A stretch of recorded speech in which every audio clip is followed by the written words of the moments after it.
Welcome back to the B-Xcellent podcast. I'm your host, Dr. Brandon Harrison Smith, and I hope you all had a refreshing summer break. I'm thrilled to be back and ready to dive into some great conversations this season. As we kick off the new semester, many of you might be feeling a mix of excitement and anxiety. For some, the start of a new academic year brings a sense of possibility, while others, it might bring a sense of doubt. Today, we are tackling a topic that resonates deeply with many in academia: imposter syndrome. Imposter syndrome, it's a term that has become more widely recognized over the years, yet it's something that so many of us experience, often silently. But today, we're breaking that silence. We'll be exploring what imposter syndrome is, how it shows up in our lives, and most importantly, how we can combat it. But before we get started, I'd like to share a story about a girl named Maya, who's a first-generation college student who worked tirelessly to earn her spot in a top-tier STEM program. Maya was the first in her family to go to college, and there was a lot riding on her success. She always had been on top of her class in high school, never having to compete with her peers who were academically driven as she was. But college was different.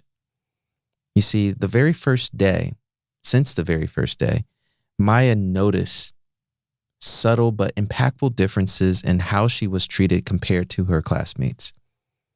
In group projects, her ideas were overlooked, or someone else would take credit for them.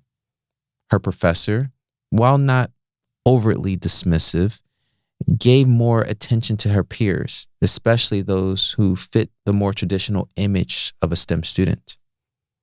When she raised her hand in class, she was often ignored, as if her presence was less important. Or on recent exams, this doubt grew when she received her grades, which were not terrible, but wasn't exactly what she had hoped for. These experiences made her question her place in the program. She couldn't help but think, do they see me as less capable? Or is it just my imagination? Am I really cut out for this? The microaggressions, through small in isolation, accumulated, leaving Maya feeling isolated and unsupported. And on top of this, Maya faced immense pressure from her family. She was the first in her family to attend college, especially at a prestigious program, which meant that her success was not just her own, it was her entire family. They were counting on her to open doors that had never been opened before. This pressure made her fear the failure even more. She knew that if she didn't succeed, it wouldn't just be her personal setback. It would feel like she was letting her family down. As the semester went on, Maya's self-doubt grew.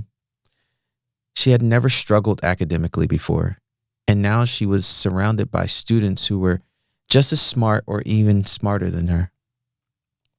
She started to think that maybe she wasn't cut out for this after all.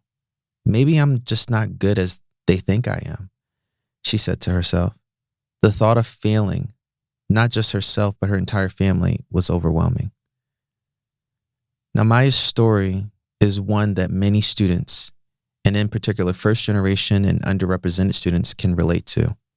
The combination of being ostracized by peers, the subtle biases from teachers, the immense pressure to succeed as the first in her family to attend college, and the microaggressions created a perfect storm for imposter syndrome.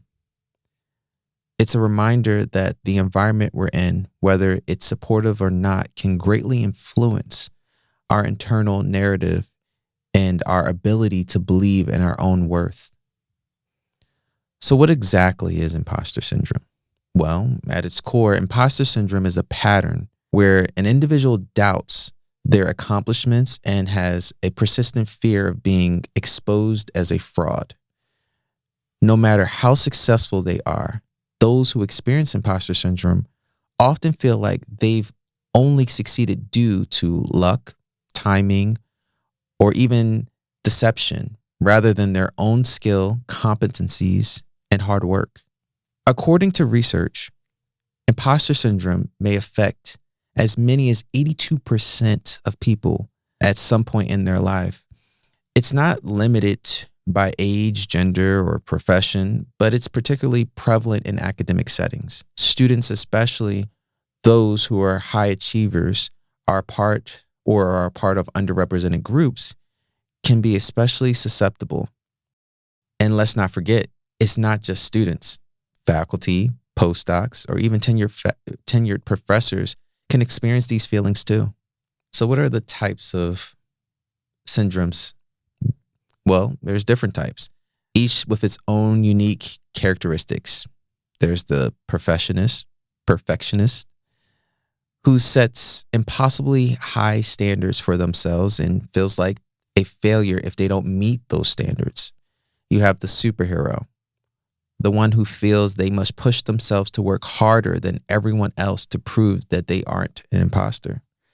You have the natural genius, those who believe they need to understand everything immediately, and if they don't, they feel like a fraud. And then you have the soloist, who insists on doing everything alone, fearing that asking for help will expose their inadequacies. And then finally, you have the expert. These people feel like they need to know everything about the subject before they can even consider themselves competent. Now, how do these attributes affect us? Well, it can be very paralyzing. When you're constantly doubting yourself, it's hard to put your best foot forward. You might overwork yourself to prove your worth, which can lead to burnout, or you might avoid challenges altogether because you fear failure. This can hold you back from reaching your full potential, both academically and professionally. It makes it difficult to take risks or even experiment with new ideas. So, what drives imposter syndrome? Well, several factors can be contributing, including family expectation, cultural background, new environments, competitive nature of academic settings, social media, which also plays a role, as it often amplifies the highlight reels of other people's lives, making us feel like we don't measure up. Now, let's get to the very important part, which is, how do we combat imposter syndrome? Well, first, you need to recognize that it's okay to feel this way. Acknowledge this as your first step. Next, we got to challenge those negative thoughts.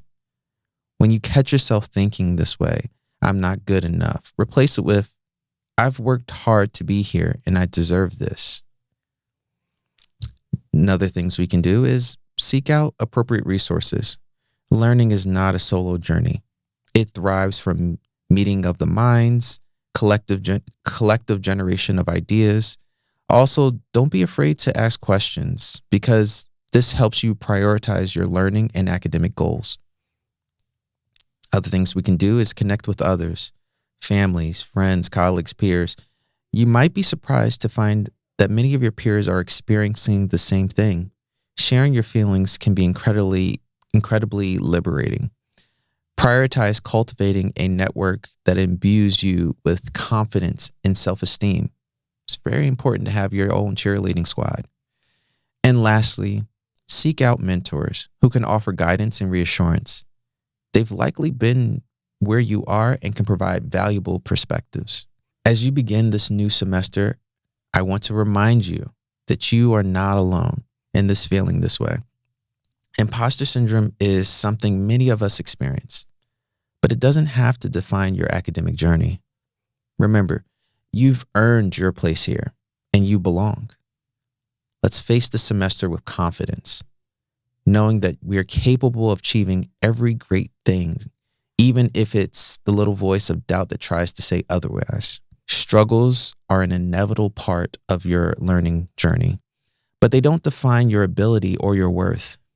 Instead of letting fear hold you back, embrace these challenges as essential steps towards growth. With confidence, leaning into the journey, and normalize the ups and downs as part of the process. Each obstacle is an opportunity to learn, adapt, and evolve. By accepting these setbacks as a natural part of your journey, you set yourself free to take risks, explore new ideas, and innovate without the weight of perfectionism. Remember, your potential is not measured by how easily you succeed, but how resilient you are as you navigate your path to success. Now, I'd like to thank you for tuning in to the B-Xcellent podcast. And I'll be back in a couple days or a couple weeks, depending on when you're saying this. But until the next time, let's strive to keep moving forward and don't let imposter syndrome hold you back. Until next time, be excellent.